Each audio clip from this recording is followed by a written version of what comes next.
I sat at the window of my apartment and looked out at the street. People were hurrying about their business, pushing strollers in front of them, carrying grocery bags, holding the hands of their children. South Burlington had always been a quiet town, but in recent years, it had grown a lot. Developers have been buying up old houses, tearing them down, and building shiny new complexes where young families are eager to move in. My son Hugo called it market development and said it was great for his business. The phone was silent for the third day. Hugo usually called once a week, on Sundays between 9 and 10 in the morning, as if it were some kind of obligatory routine. Sometimes I thought he was putting that call in his diary. Call my mom, 10 minutes. I was 77 years old, and I was used to the loneliness. It's like old plaid, shabby but cozy. When I was younger, loneliness used to scare me. I was afraid I couldn't handle it, that I would break under the weight of judgmental stares and whispers behind me. Cordelia Needham, single mom. In a small town, it sounded like a sentence. I stood up and walked over to the bookshelf where I kept old photographs in a small box.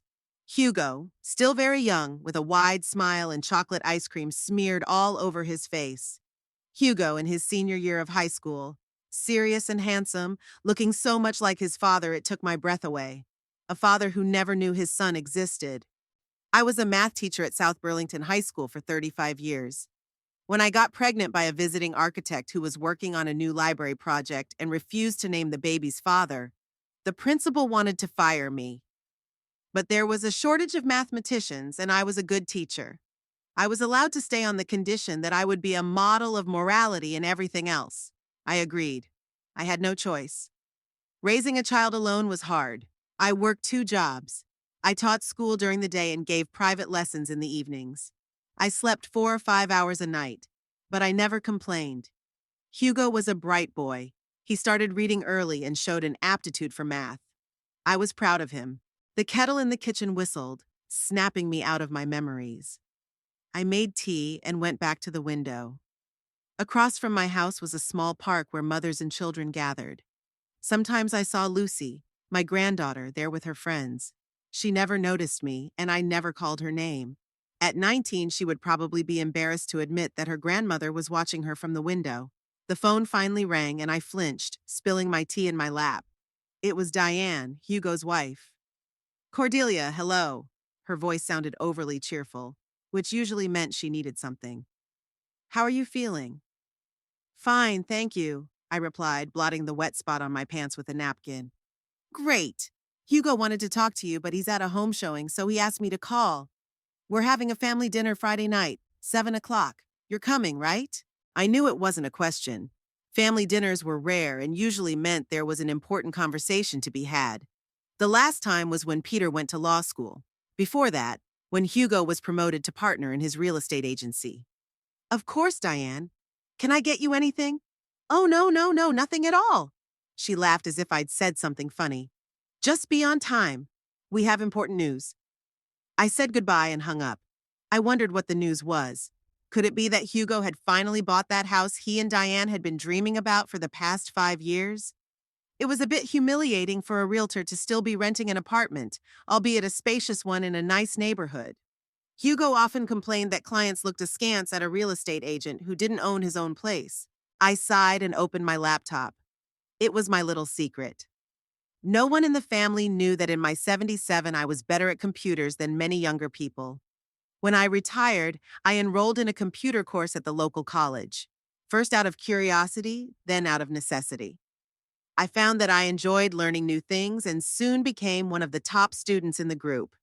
And then I discovered the stock market. It started as a game, a way to pass the endless evenings in an empty apartment. I set aside $1,000 from my savings, not so much to go broke if things went wrong, but enough to feel the excitement. The first investment was a failure. I lost almost half the amount. But instead of giving up, I started studying charts, company reports, market news. Math has always been my element, and soon I learned to see patterns where others saw only the chaos of numbers. Within 15 years, my 1,000 had turned into 50,000. I was careful not to take big risks, preferring steady growth to sudden jumps. And I never told anyone. Why? Hugo would have laughed at old lady fun. Diane would say I was crazy to trust my money to some scam artists on the internet. And Peter would just ask for money, like he always did. I checked my stock portfolio.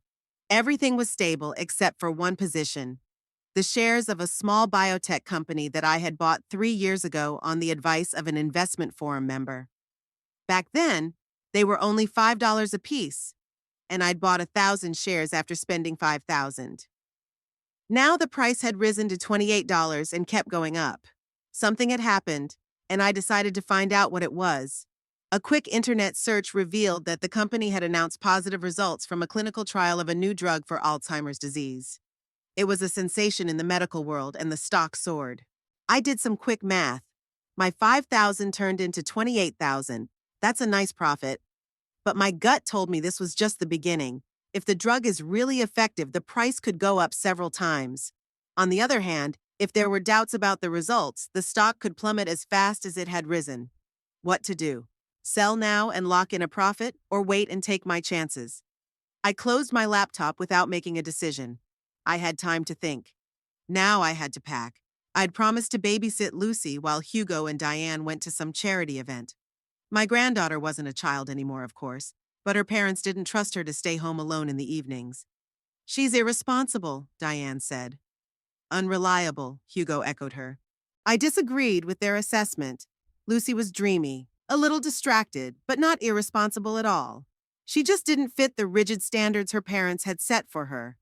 Unlike her brother Peter, who always knew how to please his father and mother, Lucy stayed true to herself. I respected her for that. Pulling myself together, I left the apartment and walked down to the bus stop. Diane offered to call a cab for me, but I declined. I liked riding the bus, watching people, listening to scraps of conversation. It reminded me that I was still part of this world, even if my own family thought I was invisible, only showing up when called when they needed something. The bus arrived on time, and 20 minutes later, I was already ringing the doorbell of Hugo and Diane's apartment. Lucy opened the door, with headphones around her neck and a cell phone in her hand.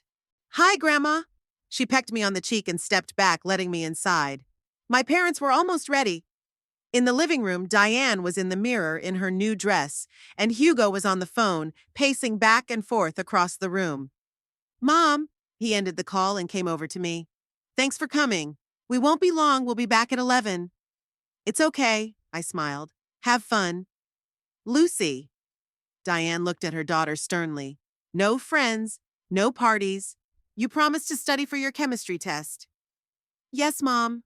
Lucy rolled her eyes. When they left, Lucy plopped down on the couch and turned on the TV. "Would you like some tea, Grandma?" "I'd love some." I sat down next to her. "How's college going?" "Fine," she shrugged. "Chemistry is annoying, but it's tolerable." "What are your favorite subjects?" Lucy perked up. "Literature! We're studying 20th century poetry now. It's so interesting. And psychology, not the boring part with dates and names, but when we discuss why people do things the way they do." I listened to her chatter, enjoying the rare moment of sincerity. Usually our conversations were superficial, limited by the presence of Hugo and Diane, who didn't approve of idle chatter. Now Lucy was talking about her dreams, her plans, her doubts. She was not at all as her parents had described her. The evening passed quickly and pleasantly. We watched a comedy on TV, ordered pizza, another thing Diane disapproved of, and talked a lot. To my surprise, Lucy asked me about my life when I was young. I rarely talked about the past. It was too painful, too complicated to explain. But today something was pushing me to be frank. "It wasn't easy," I said, choosing my words carefully. "I was 25 when I got pregnant with your father. It was almost old maid in those days, but I wasn't in a hurry to get married. I wanted to get on my feet first, get a steady job." "What happened to grandfather?" Lucy asked. "Dad never talks about him." "He didn't know about Hugo," I sighed. "It was a brief affair. When I found out I was pregnant, he'd already left town. I didn't go looking for him." "Why not?" "Pride, I guess, or fear that he wouldn't want the baby." "I don't know, Lucy. Sometimes we make decisions that seem right at the time, and then we spend the rest of our lives second-guessing them." She nodded thoughtfully. "Were you scared? Raising a child alone?" "Very much so," I smiled at the memory. "But joyful, too. Your father was a great kid. Curious, funny." Of course, there were hard times. Money was always a problem, and the judgment of others. In those days, unmarried mothers were considered not very respectable. It's so unfair, Lucy said indignantly, as if everything depended only on the woman. Times were different, I shrugged. But you know what kept me going? Math. In the world of numbers, everything was logical, predictable. 2 plus 2 always equaled 4, no matter who you were or what others thought of you. Is that why you became a math teacher? Partly. Also because it was a stable job with good pay and summer vacations when I could be with Hugo. The sound of the door opening interrupted our conversation. Hugo and Diane were back earlier than promised. Is everything okay? Hugo asked, looking around the room as if he expected to see signs of disaster. Of course, I got up from the couch. We had a great time. Lucy, it's late. Go to bed, Diane commanded. We have to get up early tomorrow. My granddaughter obediently got up, but before she left, she gave me a big hug. Thank you for tonight, Grandma, and for the conversation. I hugged her back, feeling an unexpected warmth in my chest. Don't forget Friday, Mom, Hugo reminded me as I was about to leave. Family dinner at 7. I'll remember, I nodded. I'll be on time. Diane hailed a cab for me, and 15 minutes later I was home. The apartment was quiet, but for the first time in a long time it didn't feel oppressive. The evening with Lucy had reminded me that I could still be needed, that I could still be interesting, that my life and experiences mattered. Before I went to bed, I opened my laptop again and checked the biotech company's stock. They were up another $3. My fortune was growing, and with it grew my confidence in the future. I was no longer invisible, at least to myself. The morning began with a phone call. I hadn't even had time to drink my first coffee when my cell phone beeped. The number was unfamiliar, and I hesitated before answering. Lately, there had been an increase in calls from scammers preying on the elderly. Cordelia Needham? A man's voice said when I answered the phone. Yes, that's me. My name is Edward Gillespie. I represent the brokerage company Atlas Investments. I apologize for the early call, but I have news that can't wait. I'm wary. I used an online platform for my investments and had never dealt with real brokers. What's the news? I asked cautiously. Mrs. Needham, you hold shares in Bionovum, correct? Yes, I confirmed, still not sure where he was going with this. Last night it was announced that Bionovum would be taken over by the pharmaceutical giant Medipharma. The deal is valued at $4 billion. Medipharma is buying back all shares at $500 apiece. I felt the room swim before my eyes. $500 a share. I had 1,000 shares. Is this a joke? My voice trembled. No, Mrs. Needham, this is absolutely serious. Our company noticed your position and decided to contact you directly to help formalize the deal. You have 1,000 shares, which translates to $500,000 before taxes. I slumped back in my chair, my legs refusing to hold me up. $500,000, $500,000. An amount I couldn't even imagine.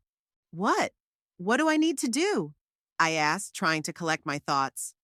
The deal will close in 2 weeks. You don't have to do anything until then. After the closing, the money will be transferred to your account. If you have any questions or need help with tax planning, I'll leave my number. And let me congratulate you on a successful investment, Mrs. Needham. I thanked him, wrote down the number, and hung up the phone and sat motionless for a long time, staring into the space in front of me. $500,000. I couldn't fathom that figure. I had never made that much in my entire working life. My first impulse was to call Hugo and tell him, but something stopped me. I had to think it over first, decide what to do with that much money. I made myself some coffee and sat by the window, watching the city wake up. $500,000. What could I do with it? Travel? At my age, it's not so easy to get off the ground anymore. Buy a new apartment? Why, I was happy with mine. Put it in a bank account? At today's interest rates, it seemed like a waste of opportunity. And then it hit me. A house. I could buy a house for Hugo and his family. For years now, Hugo had been talking about the importance of having his own place. Mom, you have no idea how humiliating it is to sell other people's houses when you're living in a rented apartment yourself, he complained. Diane dreamed of a big kitchen and a backyard for barbecues. They'd been saving for a down payment, but something always got in the way. The car broke down. Peter needed money for school, or Lucy decided to change colleges. I pictured their faces when I told them I was buying them a house. All of it, no mortgage. Hugo would be shocked. Diane would finally stop looking down on me. Maybe they'll even start inviting me over more often, not just when they need help. Encouraged by that thought, I opened my laptop and went to the website of the real estate agency where Hugo worked. I knew the kind of house they liked, the Victorian mansion on Maple Street they'd shown me in pictures. 4 bedrooms, 3 bathrooms, a spacious kitchen, and a backyard with century-old oak trees. The price was $480,000. I almost laughed at the coincidence. It was as if fate was pushing me toward this decision. With the remaining $20,000, I could buy new furniture or pay for repairs. The phone rang again. This time it was Hugo. "Mom, do you remember about dinner tomorrow night?" he asked without preamble. "Of course I remember," I answered. 7 o'clock. "That's good. It's important, Mom. We're having a serious conversation." "Is something wrong?" "I'm worried." No, nothing bad. It's just, a family matter. I'll see you tomorrow." He hung up before I could say I had news too. Maybe it's for the best. I wanted to see their faces when I told them about my gift. I spent the rest of the day researching the house on Maple Street. I found more pictures, read the description, even looked at the neighborhood on a map. It was the perfect place, close to a good school, though Peter and Lucy were grown, near a park, in a quiet, respectable neighborhood. In the evening, Diane called. "Cordelia, could you come in an hour early tomorrow? I wanted to ask you to help set the table. I know you're better at it than I am." It was obvious flattery. Diane knew how to set a table, having grown up in a family that hosted receptions for important guests. But I said yes. "Of course, Diane. I'll be there at 6. "Wonderful." She used that exaggeratedly cheerful tone again. "And, Cordelia, wear something dressy. It's going to be a special evening." I wondered what that could mean. Maybe they did have good news. Maybe Hugo had gotten a promotion or Peter had finally found a job after law school. Either way, my news would overshadow everything else. I woke up the next day with a sense of celebration. For the first time in years, I felt significant, able to do something important for my family. I imagined how surprised they would be, how Hugo would probably tear up, though he hated to show weakness, how Diane would finally recognize that I wasn't just a burden. I pulled my best dress out of my closet, a navy blue, long-sleeved one that hid my skinny arms. I put on pearl earrings, a 50th birthday present from my students. I arranged my gray hair in a simple but elegant style. I looked at myself in the mirror and was pleased. For a woman of 77, I looked good. At 6 o'clock, I rang the doorbell of Hugo and Diane's apartment. Peter, my grandson, opened the door. He was home for the weekend from his college, which was 3 hours away. "Hi, Grandma." He hugged me awkwardly, and I could smell the beer on his clothes. "Come on in, my parents are in the kitchen." I walked into the living room where Lucy sat with her phone in her hands. "Hi, Grandma." She looked up and smiled. "You're so dressed up today." "Thank you, darling. Your mom said it was going to be a special night." Lucy rolled her eyes. Yeah, they've been running around all day. Some kind of important family reunion." I was about to ask if she knew what it was, but Diane came out of the kitchen, wearing an apron over an elegant black dress. "Cordelia, you're here." "Oh, good. Could you help me set up? I ordered new china, and it's so fragile I'm afraid I'll break it." I followed her into the kitchen where Hugo was working on some kind of sauce. "Mom," he nodded at me, "you look good." "Thank you, son." I kissed him on the cheek, something I hadn't done in years. He looked at me in surprise but didn't say anything. I spent the next hour helping Diane set the plates, arrange the utensils, and fill the glasses. She had indeed bought a new set, white with a thin gold border. Very expensive looking. "For special occasions," she explained, noticing my gaze. It was just like this one today. At 7 o'clock, we all sat down at the table. Hugo opened a bottle of champagne, real French champagne, not the soda he usually bought at Christmas. "Before we begin," he said, filling our glasses, "I want to say that today is an important day for our family." I felt my heart beat faster. Maybe he'd somehow found out about my winnings. But how? Diane and I have been working on this for a long time, and it finally worked out, Hugo continued, taking his wife's hand. We found the perfect house for our family. I almost dropped my fork. They'd already bought the house. But how? Where did they get the money from? A Victorian mansion on Maple Street, Diane said with a bright smile. The one we dreamed of. The very house I was going to give them. I felt my face burn. But how did you buy it? I asked, trying to hide my confusion. It cost almost $500,000. Hugo and Diane looked at each other. Well, we haven't bought it yet, Hugo explained. But we've put down a deposit. But with the down payment, we're going to need some help with that. He looked at me, and I finally realized what this dinner was all about. Mom, Hugo stepped forward, his voice soft, almost ingratiating. We've been thinking about the best way to proceed, and we've come to the conclusion that it's time for all of us to move on. What do you mean? I asked, though I already knew. Your apartment, Mom. It's too big for you alone, and it's too... Well, there's a lot of stairs, old wiring. It's not safe at your age. My apartment was on the second floor, only one flight of stairs, and I'd only replaced the wiring 5 years ago. But I kept quiet, letting him continue. We found a great place for you. Sun Terraces is a retirement community. It has excellent facilities, medical staff around the clock, organized leisure activities, and most importantly, you will be among your peers. Boarding house, I repeated slowly. You mean a nursing home? No, Diane interjected quickly. It's a residence for the elderly, very modern, with a swimming pool and a library. How much does it cost? I asked, feeling a cold rage growing inside me. Not cheap, Hugo admitted. But if you sold your apartment, you'd have enough money to live there for a few years, and we could use part of it for a down payment on a house. It would be a win-win for everyone. Everybody benefits, I echoed. Grandma could live with us, Lucy said suddenly. There are 4 bedrooms in the new house, plenty of room. Lucy! Diane gave her daughter a warning look. We've talked about this. Your grandmother will have her own needs that we won't be able to fulfill. Sun Terraces will have professionals taking care of her. Come on, Mom, Peter interjected, pouring himself a second helping of mashed potatoes. Just tell it like it is.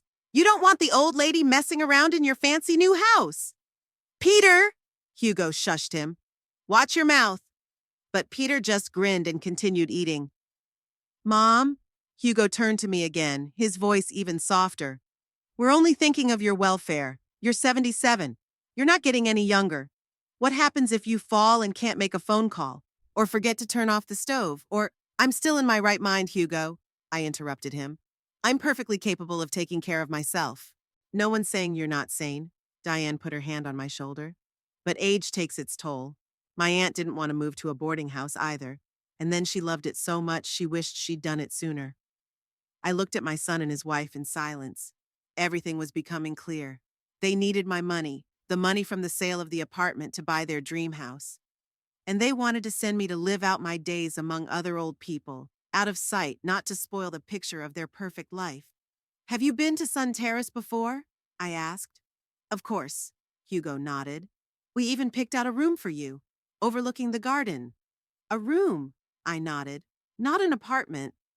Well, it's a compact space, Diane smiled nervously. But it's very cozy. And it's all set up for the elderly.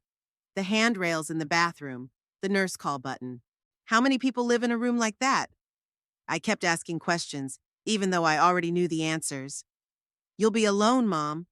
Hugo began to lose patience. This isn't a hospital. It's a residence for elderly people who want to be active but need a little help. What about my stuff?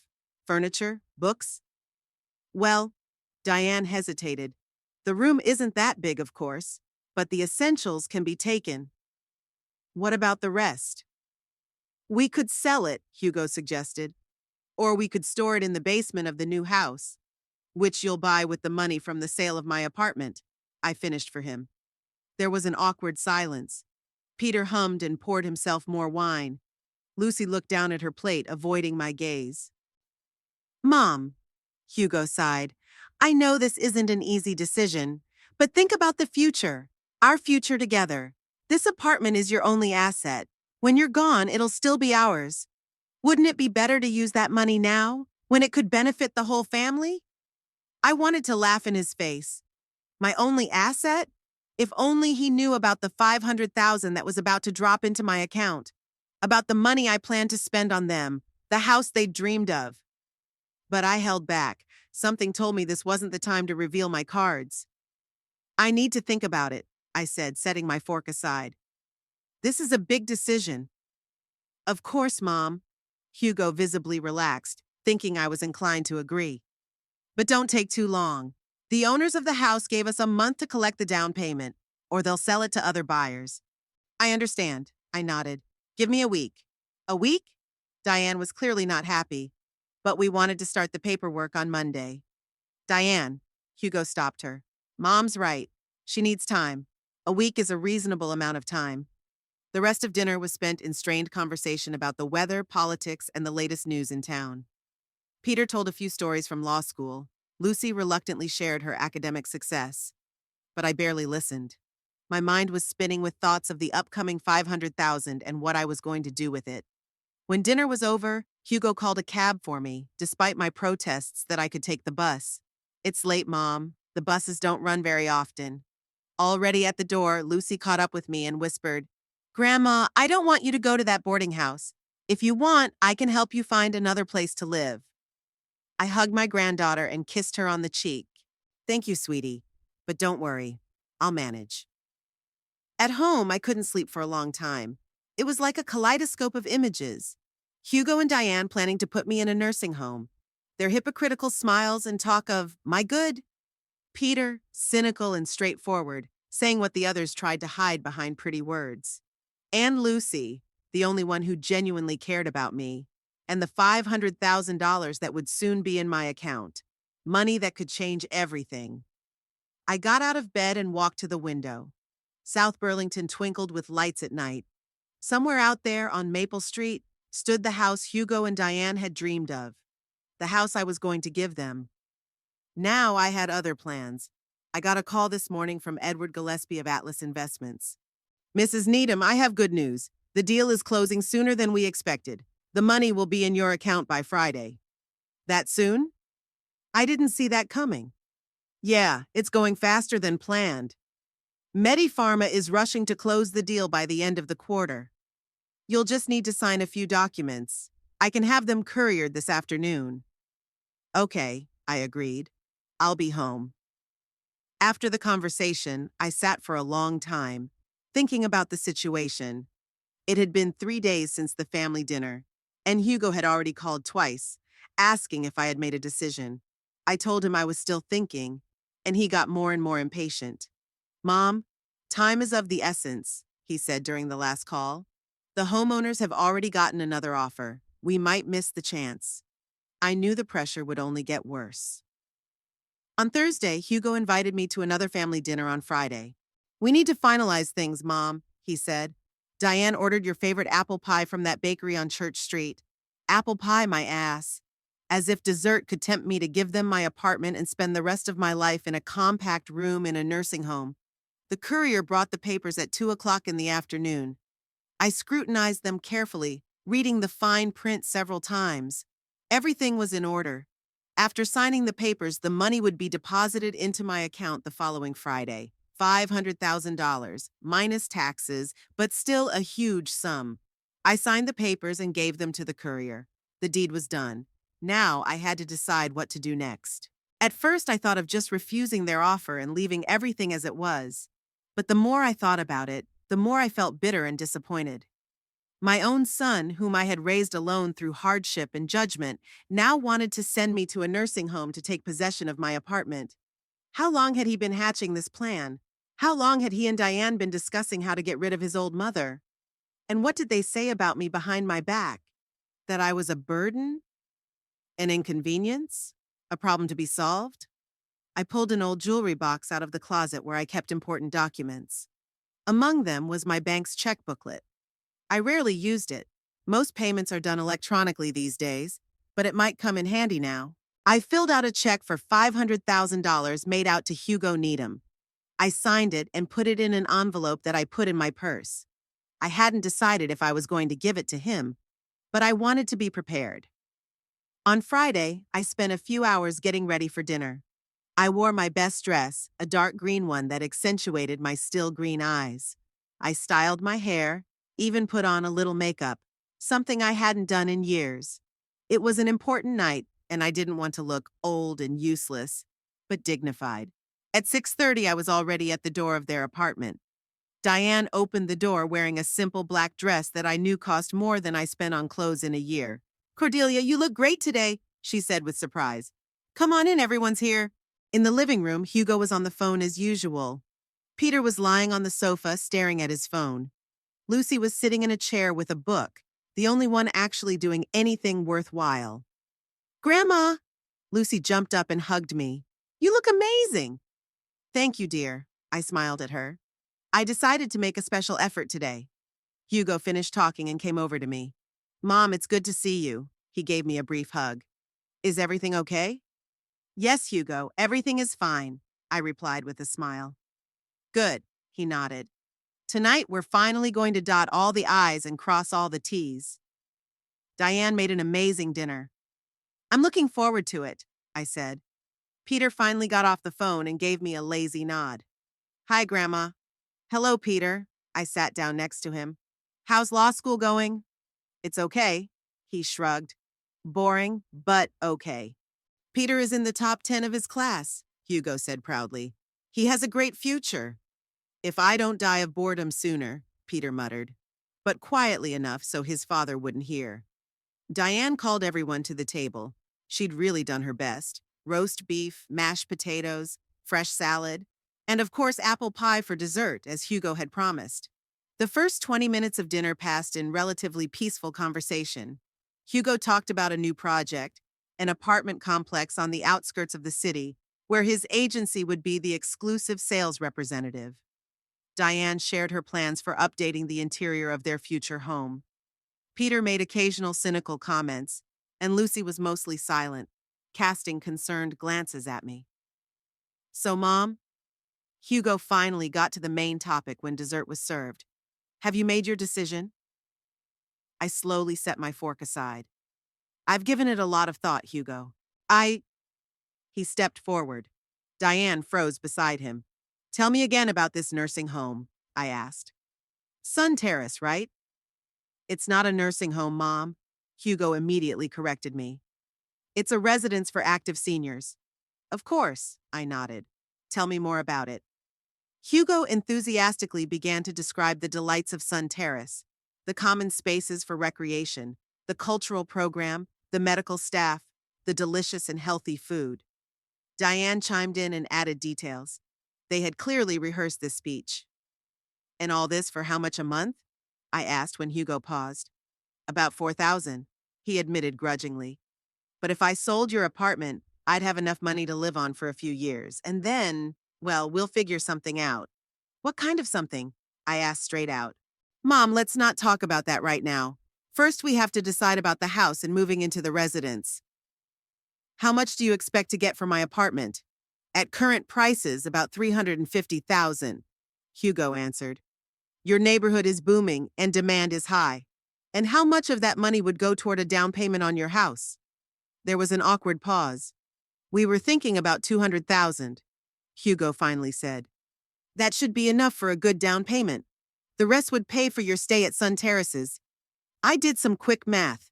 150,000 with a monthly payment of 4,000 is a little over 3 years. And then what? "And what happens in 3 years when the money runs out?" "Mom, a lot of things can change in 3 years, Hugo answered evasively. "We'll earn more money. Maybe we'll sell this house and buy another. Or grandmother will be dead by then, and the problem will solve itself," Peter said suddenly, as he poured himself a second portion of pie. "Peter!" Diane exclaimed, giving him a fiery look. "What?" He shrugged. "Let's be honest. Granny's 77. How much longer is she going to last? 5 years? 7 if she's lucky. That's why you're in a hurry to sell the apartment. You want to get the money while she's still alive." "I'm not gonna let you say that." Hugo slammed his fist on the table. "Apologize to Grandma right now." "For what? For telling the truth?" Peter grinned. That's what everyone here thinks. I'm just the only one who isn't afraid to say it. Peter, please, Lucy said quietly. It's not nice. Oh, and you're grandma's protector now? Peter turned to his sister. Aren't you interested in the money from the sale of her apartment? Or do you expect the old lady to leave you something in her will? That's enough. Hugo got up from the table. Peter, go to your room. Now. I'm 23, Dad. Peter rolled his eyes. You can't send me to my room like a child. As long as you're living on my money, I can do a lot more. Hugo loomed over his son. Go to your room. Peter smirked but stood up. Whatever you say, Daddy. I don't want to interfere with your plans to get rid of old and useless Granny. Diane let out a gasp. Lucy lowered her head, her cheeks flushed with shame. Hugo stood there, not knowing what to say, and I felt strangely relieved. Finally, someone had said out loud what everyone was thinking. My grandson, cynical and tactless, but at least honest. Peter, I spoke calmly, come here, please. Mom, there's no need to, Hugo began, but I stopped him with a gesture. I want to say something to my grandson, I said firmly. Peter, come here. Peter reluctantly returned to the table. Yes, Grandma? I opened my purse, took out an envelope, and held it out to Peter. What's this? He took the envelope suspiciously. Open it and you'll find out. Peter opened the envelope and pulled out a check.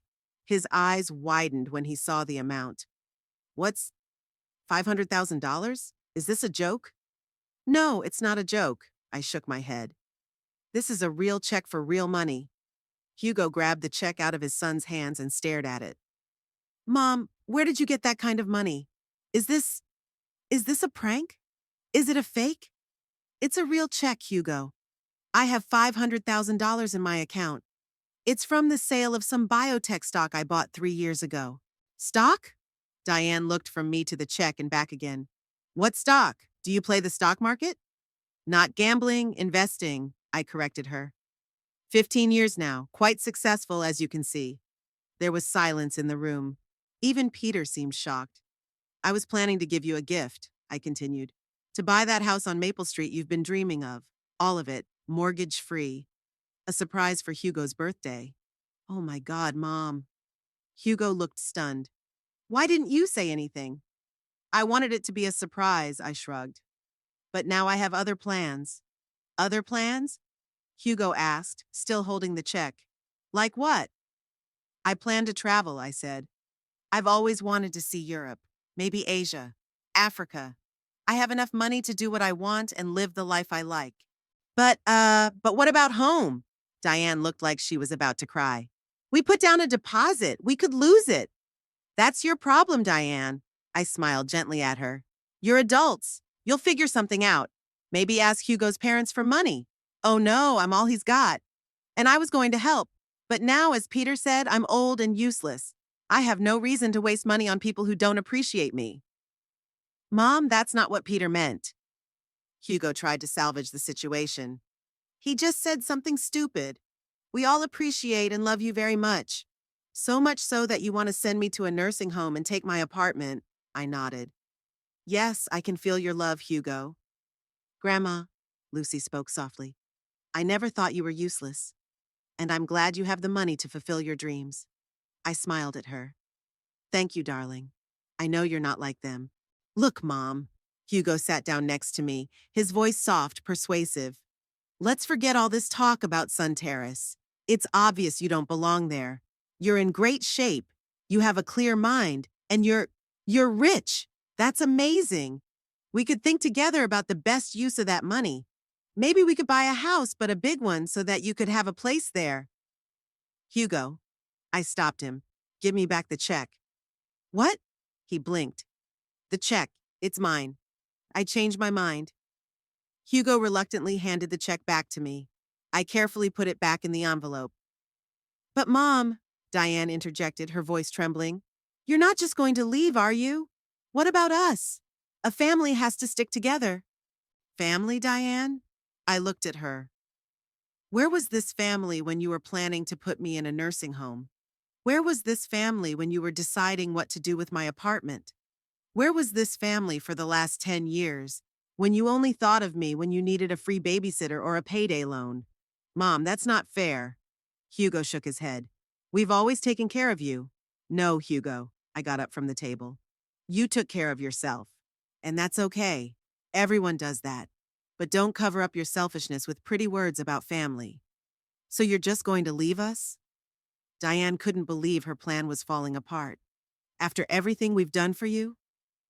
What exactly have you done for me, Diane? I asked with genuine curiosity. Remind me. She opened her mouth but couldn't say anything. Exactly, I nodded. Nothing. I don't blame you. You have your own life, your own worries, but I have my own life now, and my own plans. Grandma, Lucy came over to me. I'm going to miss you. Me too, dear. I hugged her. But I won't disappear forever. I'll send you postcards from different countries. And maybe someday you'll be able to come visit me. Let's not be dramatic, Peter snorted. Granny is just blackmailing us. She's not going anywhere. What makes you think that? I looked at my grandson. Because you're old. He shrugged. Old people don't travel the world. They sit at home and complain about arthritis. You know, Peter, I smiled at him. Someday you'll be old too. And maybe you'll realize that age is just a number. And what really makes a man old is the absence of dreams. I grabbed my purse and headed for the door. Mom, wait! Hugo came after me. We can't break up like this. Let's talk about this calmly. We've already talked about it, Hugo. I turned around. You wanted to solve your problems at my expense. It didn't work. Now you're going to have to find other ways. But what are we going to do about the house? Diane asked desperately. We'll lose the deposit. That's not my problem, Diane. I shrugged. I'm old and useless, remember? How can I help? Cordelia, please. Diane came toward me, her voice pleading. Let's start over. We were wrong about the nursing home. It was a terrible idea, but we could buy a house together. A big house with enough room for all of us. And where I'd live in a little room on the first floor so I wouldn't be in your way. I shook my head. No, Diane, I appreciate the attempt, but my mind is made up. I don't believe you're going to leave. Hugo crossed his arms over his chest. You've always been a homebody. You never liked to travel. Because I've never had the opportunity, I smiled. I had responsibilities, work, you, then grandchildren. Now I'm free, and I have money. Maybe for the first time in my life, I can do what I want to do, not what I have to do. That's selfish, Diane exclaimed. I laughed. Yes, Diane, it is selfish, but you know what? At my age, I've earned the right to be selfish. I opened the door. No one tried to stop me. Peter went back to his phone. Diane stood with her hands covering her face. Hugo looked at me with a mixture of anger and disbelief. Only Lucy looked genuinely upset. Goodbye, I said. Don't see me off. And I walked out, closing the door behind me. It was only when I was outside that I realized I was smiling. For the first time in a long time, I felt alive. Not just existing, but truly alive, with plans, dreams, possibilities. I was walking through evening South Burlington, and it felt like I was a few decades lighter. Maybe Peter was right. I really am old. But I didn't feel useless anymore. I had money and dreams and a whole world waiting for me. And it was wonderful. I didn't call a cab even though it was getting late. I wanted to walk, clear my head. It was about 2 miles to my house, but the weather was warm and I was in no hurry. I needed time to process everything that had happened. On the way, I stopped at a convenience store and bought a bottle of good red wine. I hardly ever drank alcohol, but tonight was a special night. An evening when my life took an unexpected turn. At home, I changed into a comfortable robe, opened the wine, and sat by the window. South Burlington was twinkling with lights, living its usual Friday night life. People were coming home after the work week, young people were going to bars and clubs, families were dining in restaurants, and I sat alone in my apartment with a glass of wine and $500,000 in my account. What am I supposed to do with this money, with this sudden freedom? I could just leave it at that, live in my apartment, occasionally socialize with my grandchildren, if Hugo and Diane would let me after today, continue my investments. A quiet, measured life until the end. But is that what I dreamed of when I was young? Is that what I survived all the hardships, betrayals, disappointments for? When I was 20, I dreamed of seeing the world. I read dozens of books about faraway lands, cut out pictures of exotic places from magazines and kept them in a special album. I planned to travel after college, maybe a year or two before settling down and starting a career. But then I met him, Richard Howard, an architect from Boston who had come to South Burlington for a new library project. He was handsome, educated, charming. He told me about the cities he'd been to, the buildings he'd designed. He promised to show me Europe, Paris, Rome, Barcelona.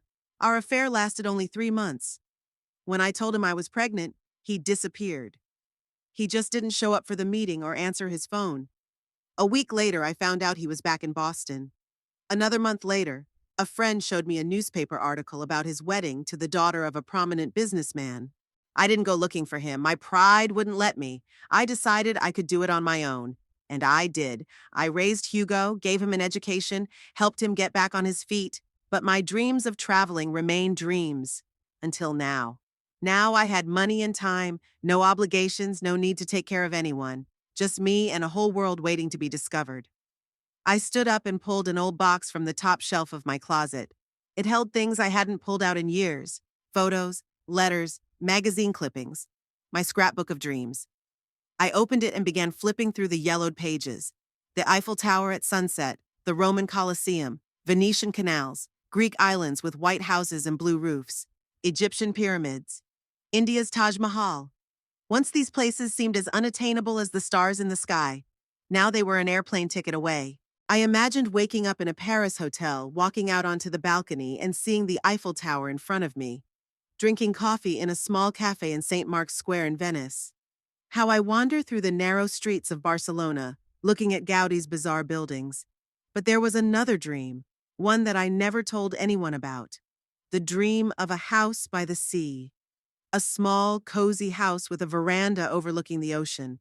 A place where you could watch the sunrise with a cup of coffee, listening to the sound of the waves, and watch the sunset with a glass of wine. On the last page of the album was a clipping from an old magazine, a picture of a white beach house somewhere in Greece or Spain. I had looked at it when I was pregnant with Hugo and imagined that someday we would live in such a place, me, him, and his father. A young girl's naive dreams. The phone rang, snapping me out of my memories. I looked at the screen. Hugo. I didn't answer it. Whatever he had to say could wait until tomorrow. Today I wanted to be alone with my thoughts. A minute later, a message came through. Mom, we need to talk. Please call me back. I disconnected the phone. Hugo and his problems could wait. $500,000 wouldn't solve all my problems, but it could give me what I dreamed of all my life. Freedom. I finished my wine and went to bed, but I couldn't sleep for a long time. My mind was spinning with thoughts of the future, of possibilities, of countries I could visit, of people I could meet. And for the first time in many years, I felt not fear of tomorrow, but anticipation. In the morning, I was awakened by the doorbell. I looked at the clock, 9:30. Who could have come so early on a Saturday? Putting on my robe, I went to the door and looked through the peephole. Lucy was standing on the doorstep with a large paper bag in her hands. I opened the door. Lucy, what are you doing here so early? Hi, Grandma. She smiled, a little embarrassed. I brought breakfast, croissants from that French bakery you like, and coffee. I let her inside. Do your parents know you're here? No. She shook her head. They think I'm out for my morning run. Can I stay for a while? Sure, I nodded. Give me 5 minutes to wash up and get dressed. When I returned, Lucy had already set up croissants, jam, and 2 glasses of coffee on the kitchen table. I remember you like almonds, she said, pointing to one of the croissants. Thank you, dear. I sat down across from her. That's very nice of you. We began to eat our breakfast in silence. I could see that Lucy wanted to say something, but didn't dare. Is everything all right? I asked at last. Grandma, she looked up at me. I wanted to apologize for yesterday, for what Peter said, and for the way Mom and Dad acted. You have nothing to apologize for, Lucy. I smiled softly. It wasn't your fault. But I'm still ashamed, she shook her head. What they were planning to do to you, it's awful. And Peter, I don't understand how he could say those things. Peter just voiced what everyone was thinking, I shrugged. In a way, he's the most honest of you all. I didn't think so. Lucy was indignant. I never thought you were old or useless. I know, darling. I covered her hand with mine. You've always been special. More like me than like your parents. She smiled weakly. Daddy always says I took after you, not usually as a compliment. Hugo was always practical, I sighed. Even as a kid, always knew what he wanted and how to get it. Sometimes I think he's more like his father than he is like me. You never told me about your grandfather, Lucy said carefully. What was he like? Handsome, I smiled at the memory. Charming. He had a way of talking that made you believe every word he said, and irresponsible. He disappeared when he found out I was pregnant. That's terrible, Lucy frowned. How could he do that? People often don't act the way we expect them to, I shrugged. Especially when it comes to responsibility and commitment. Your grandfather wasn't ready to be a father. He probably didn't even know he really had become one. I never told him I was keeping the baby. In those days, a lot of girls in my position had abortions or gave their children up for adoption. But you decided to keep Daddy, Lucy looked at me thoughtfully. It must have been very hard, though. Difficult is not the word for it, I grinned. It was almost impossible. A single mom in a small town in the 60s, I was an outcast. My own family turned their backs on me. I lost many friends. I had to fight to keep my job at the school. But I never once regretted my decision. You're very strong, Grandma. Lucy looked at me with admiration. Now I understand why you were so angry with Dad and Mom. After all you've done for them. It's not about gratitude, Lucy. I shook my head. I didn't expect Hugo to thank me forever for raising him. That's my responsibility as a mother. But I did expect respect. I expected him to see me as a person, not a problem to be solved. Lucy nodded, keeping her eyes on me. What are you going to do now? With the money and everything? I haven't decided yet, I smiled. But I have a few ideas. Maybe I'll actually go traveling, or buy a small house somewhere by the sea. That sounds great, Lucy smiled, but I could see the sadness in her eyes. I'll miss you. Me too, darling. I squeezed her hand. But we'll keep in touch, and who knows, maybe you can come visit me during the vacations. Really? Her eyes lit up. I'd really like that. Of course, I nodded. After all, what good is money if you don't spend it on the people you love? Lucy was silent for a moment, rubbing her napkin. Grandma, can I ask you something? Sure. Are you really going to leave? For good? Or was that just to teach Dad and Mom a lesson? I thought about her question. Was I really ready to drop everything and start a new life at my age? Or was it just a moment of anger? A desire to get back at Hugo and Diane for their plan to send me to a nursing home? I don't know yet, Lucy, I answered honestly. Part of me really wants to go away, to see the world, to live for myself for a little while. But another part is afraid. After all, I'm 77 years old. It's not the right age to make drastic changes. I think you should do what makes you happy, Lucy said seriously. Even if it means leaving here. What about college, your friends, your life here? I'm doing fine, she shrugged. I don't particularly like college, to be honest. I chose it because my dad insisted, but it's not what I want. What do you want? I asked curiously. I don't know exactly, Lucy sighed. Maybe writing or taking pictures or traveling like you, to see the world before I decide what I want to be. I looked at my granddaughter with a new understanding. She was so much like me at her age, full of dreams and aspirations, but limited by family expectations. You know, I smiled, maybe we should both take a trip, if only for a short time. See the world together. Really? Her eyes widened. Would you take me with you? Why not? I shrugged. I could use the company and help with the heavy suitcases. Lucy laughed, but then her face turned serious again. What would Dad and Mom say? You're 19, Lucy, I reminded her. You're a grown woman. They can't tell you not to. They can stop paying for college, she said quietly. Are you sure you want to keep going there? I asked. She shook her head. Not really, no, but I don't know what else to do. You have time to think about it, I smiled softly. And so do I. Let's not make any rash decisions. I have to take care of my business first, and then we can talk about your future. Lucy nodded, but I could see the disappointment in her eyes. She was hoping for an immediate solution, a magical way out of a situation she felt miserable in. But life is rarely that simple. Grandma, Lucy was suddenly serious. I want you to know something. About Mom and Dad. What's that? I was worried. They, uh, they don't need the money as much as they say they do. She lowered her eyes. Dad got a promotion 3 months ago. He's a senior partner at the agency now, and his salary has doubled. And Mom got a job at a design firm. They could save up for a down payment on a house if they really saved. But they'd rather spend the money on other things. What other things? I felt a chill growing inside. A new car for Daddy. Have you seen his new Audi? It cost $70,000. A vacation in the Maldives where they went in February, but they told you it was a business trip. Membership to the country club they joined last month, and a bunch of other stuff. I was silent, digesting the information. Hugo and Diane had lied to me about their financial situation. They could well afford the house, but they'd chosen to try to use my money to avoid spending their own. I shouldn't have told you, Lucy looked guilty. But after yesterday, I just want you to know the truth. They're not poor, they're just greedy. Thank you for being honest, Lucy. I squeezed her hand. It explains a lot. Are you angry? She looked at me with concern. No, I shook my head. I'm disappointed, but not surprised. Hugo had always been like that, wanting to get the most with the least. As a child, it seemed entrepreneurial. Now I see it's just selfishness. And Peter is the same, Lucy sighed. Even worse. He's always asking them for money, but he never thanks them. He thinks they owe him.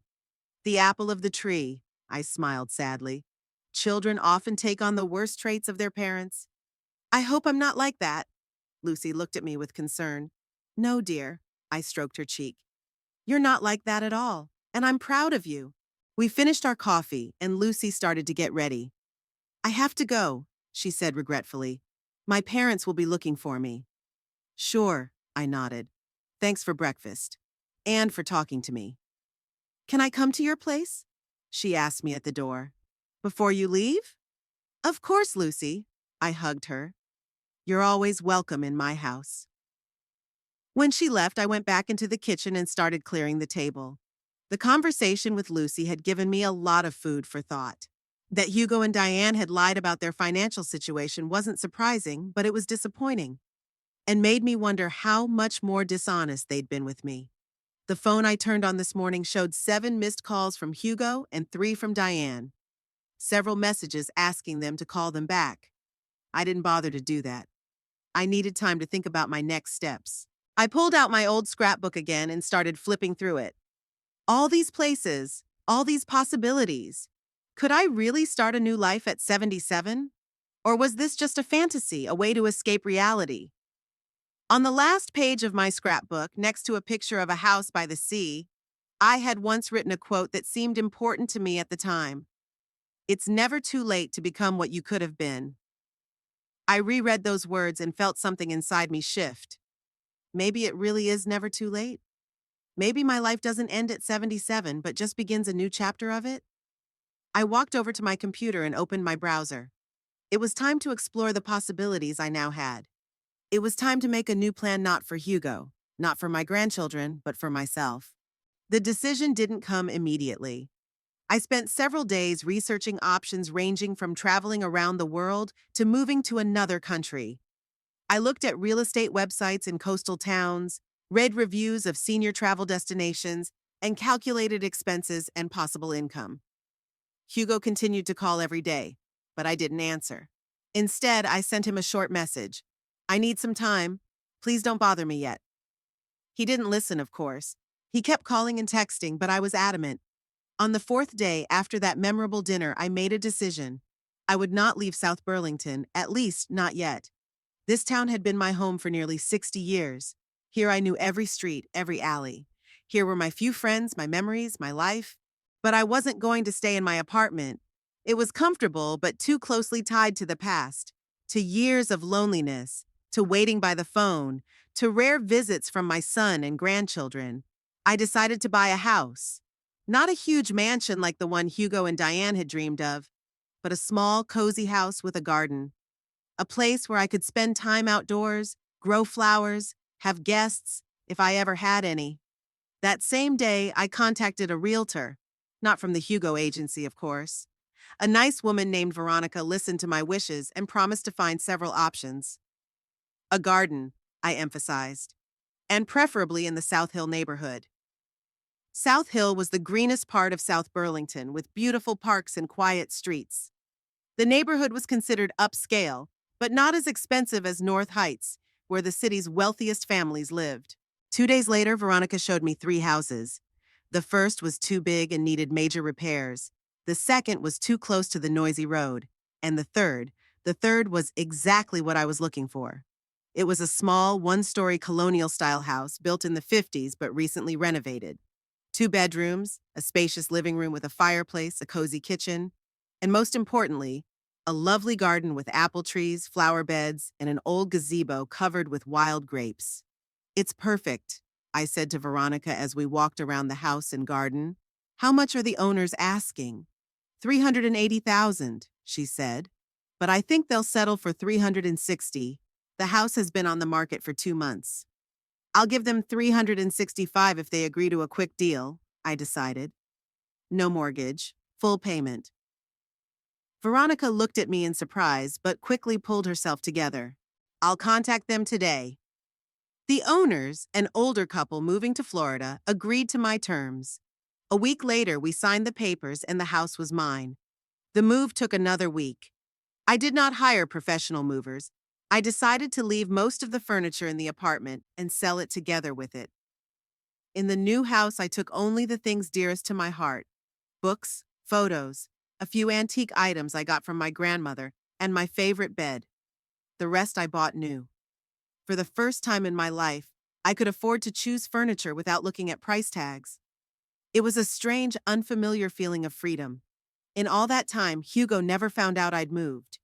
I hadn't returned his calls or texts, and Lucy, the only one who knew about my plans, had promised to keep it a secret. He'll be furious when he finds out, she warned me during one of our conversations. Let him, I shrugged. It's my life and my money. It's time Hugo realized he can't control everything. Lucy helped me with the move, coming over every day after class. We unpacked boxes together, put books on shelves, hung pictures.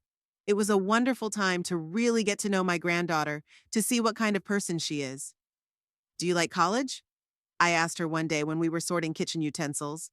Not particularly, she admitted. Business administration isn't my thing. But my dad insisted, said I could always get a job with a degree like that. What would you like to do? I took a set of old teacups out of the box. I don't know exactly, Lucy thought for a moment. I like writing, and taking pictures, and helping people. Journalism, maybe? Or social work, or something art-related. You have time to figure it out. I smiled at her. The main thing is not to let others decide for you, even if those others are your parents. She nodded, but I could see the doubt in her eyes. Lucy was only 19, and she was still dependent on her parents financially and emotionally. It's hard to go against their will in that position. You know, I said, setting the cups on the shelf, I could help you pay for college if you decide to change your major. Really? Her eyes widened. You do that for me? Sure, I nodded. What else is money for if not to help the ones you love? Lucy hugged me tightly and I felt tears come to my eyes. In that moment, I realized I'd made the right decision. The money gave me not only freedom, but also the opportunity to help my granddaughter find her way, something I had never had. When the move was complete, I decided to take my life seriously. I signed up for gardening classes at the local community center. I had always wanted to learn how to grow roses. I found a group for older people who met twice a week for board games and tea. I started attending morning yoga in the park. The instructor, a young woman named Tara, specialized in classes for seniors. Gradually, I made new acquaintances, almost friends. Margaret, a 79-year-old widow, a former librarian, with a sharp mind and a wry sense of humor. Frank, 72, a former engineer who had a passion for growing orchids and chess. Elizabeth, 80, a former music teacher who still gave piano lessons to poor children. We would gather in my garden on Sundays, drinking tea or wine, discussing books, politics, local news. Sometimes we played cards or chess. Sometimes we just sat in silence, enjoying the peace in each other's company. I felt like I was finally living life to the fullest, the life I'd always wanted but could never afford. And it felt wonderful. Hugo didn't find out about my move until a month later. Apparently, he had finally gotten around to checking my old apartment and discovered that I had moved out. The new owners, a young couple with a young child, had given him my new address. He arrived unannounced on a Saturday morning while I was working in the garden. I heard the sound of a car pulling up, looked up and saw his black Audi at the gate. Hugo got out of the car and froze, looking at the house and garden. His face was a mixture of surprise, disbelief, and envy? Envy? Yes, envy, I suppose.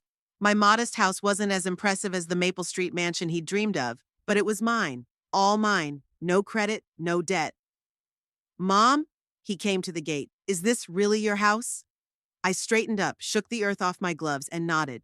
Yes, Hugo, this is my house. But how? When? He was clearly confused. Why didn't you say anything? Would you have listened? I went to the gate, but I didn't open it. Or would you have just started explaining why it was a bad idea? He sighed and ran his hand through his hair, a gesture I remembered from his childhood. It was what he always did when he was embarrassed or didn't know what to say. Can I come in? He asked at last. We need to talk. I hesitated. Part of me wanted to refuse him, to slam the wicket in his face, the way he'd slammed doors in my face so many times, literally and figuratively. But the other part, the part that was still a mother, despite everything, couldn't do that. Okay, I opened the gate. Come in, I'll make tea. We went into the house.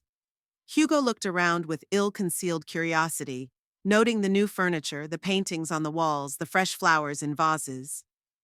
It's cozy, he finally said when we sat down in the kitchen. Thank you. I put the kettle on. I like it here.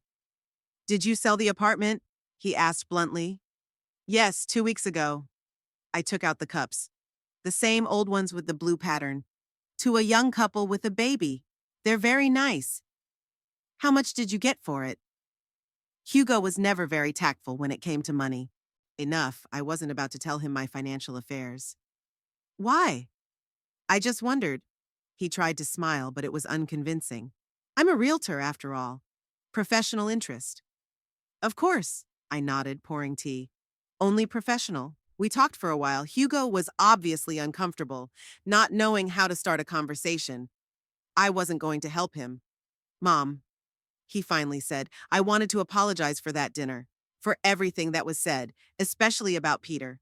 He shouldn't have said those things. But he did, I shrugged. And maybe it was for the best. At least now I know exactly what you think of me. No, Mother, you don't. Hugo stepped forward. We don't think of you, as Peter said. He just got angry, said something stupid. Do you? I looked him straight in the eye. You didn't see me as a burden when you were planning to put me in a nursing home?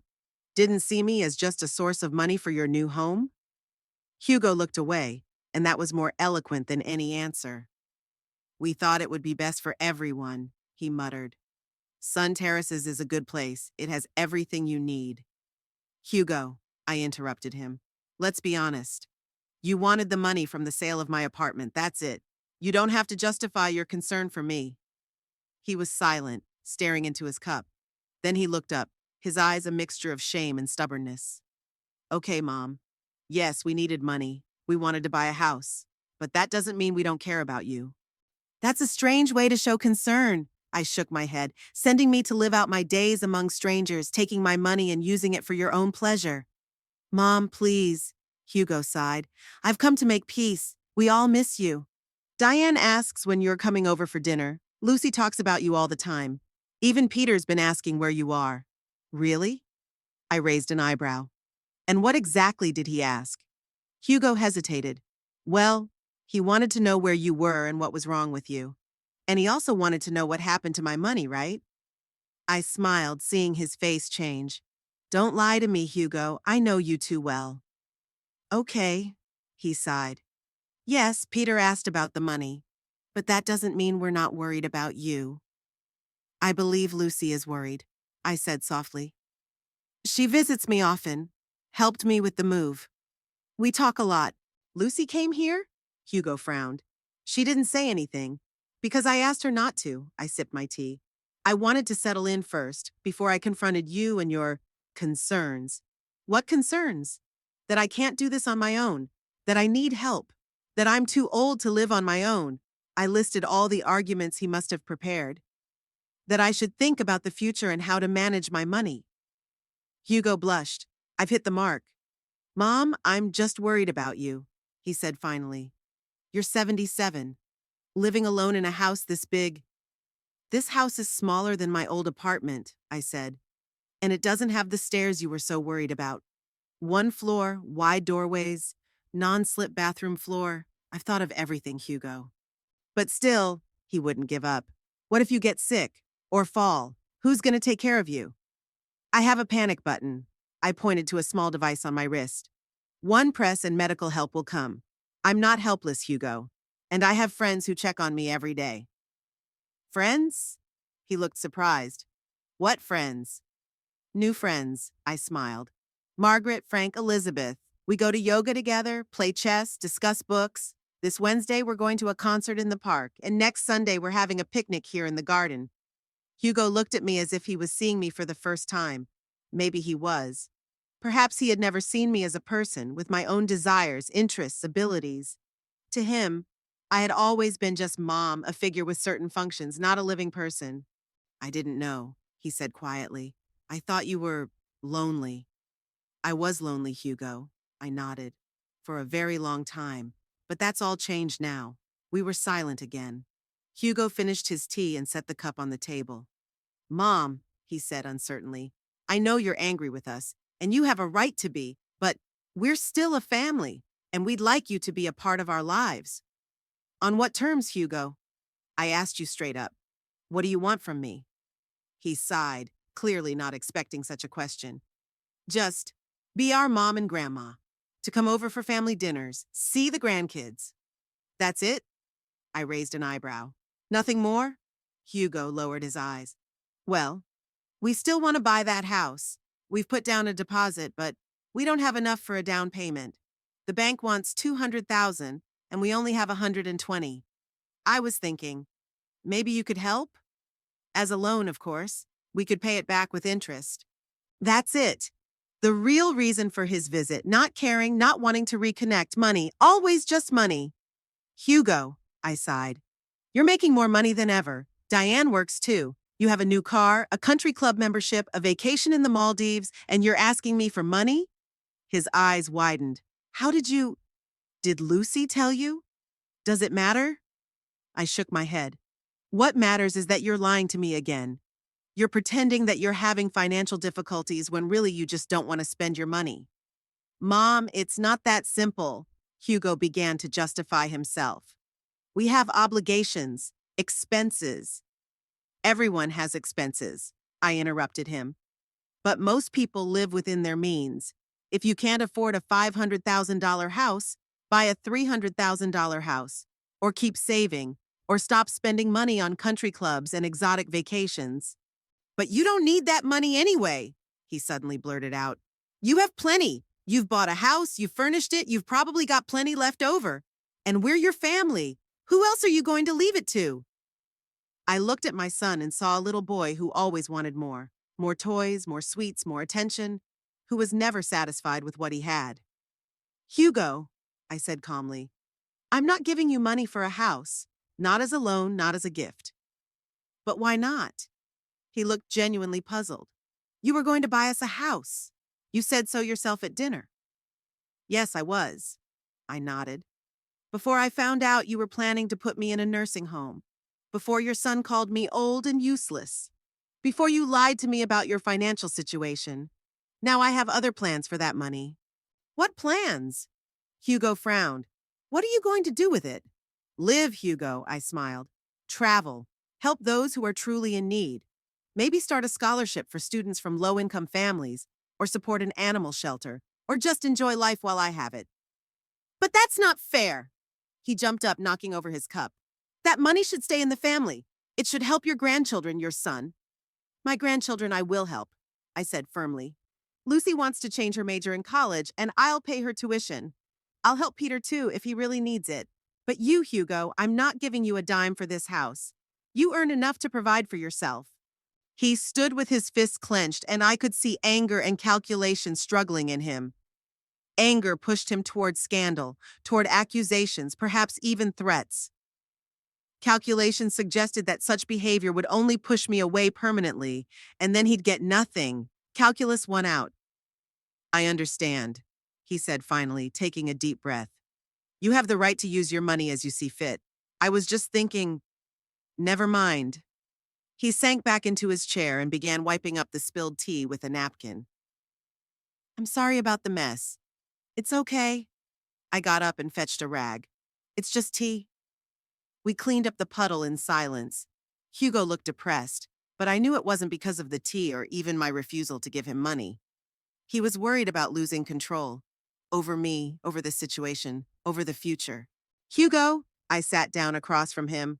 I'm not giving up on you or my family. I just want our relationship to be based on honesty and respect, not money. I understand, he nodded, not looking at me. You could always come visit, I continued. With Diane, with the kids, or alone. We can spend time together, talking, getting to know each other again, but without manipulation, without lies, and without expecting me to solve all your financial problems. Yes, Mom. He finally looked up. I'll do my best. I wasn't sure he really understood. Maybe he was just saying what I wanted to hear, hoping to change my mind in time, but it was at least a step in the right direction. Okay, I smiled. Come to Sunday lunch in a week. You'll meet some of my friends. Friends? He looked unsure. I don't know. You'll like Frank, I said. He's into real estate too. He collects old maps of the city and knows the history of every significant building in South Burlington. Hugo nodded, still hesitant. All right, I'll come over. Next Sunday. Great. I stood up, signaling that the visit was over. I'll be waiting. About 2 hours. He got up too and headed for the door. At the threshold, he stopped and turned to me. Mom, I'm glad you're okay. I really am. Thank you, Hugo, I smiled softly. I'm really doing well. For the first time in a long time, he hugged me awkwardly quickly, formally as always. Then he went out and got into the car. I stood at the window, watching his Audi drive out the gate and disappear around the corner. I don't know if he'll be here next Sunday. I don't know if we'll ever be able to build the kind of relationship I was talking about. Honest, respectful, no manipulation. Maybe too much water has passed.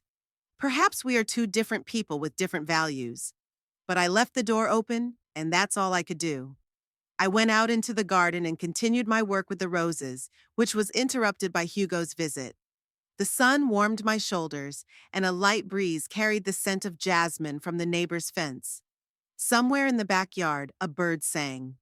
This was my home, my life, my choice. And for the first time in years, I felt truly free.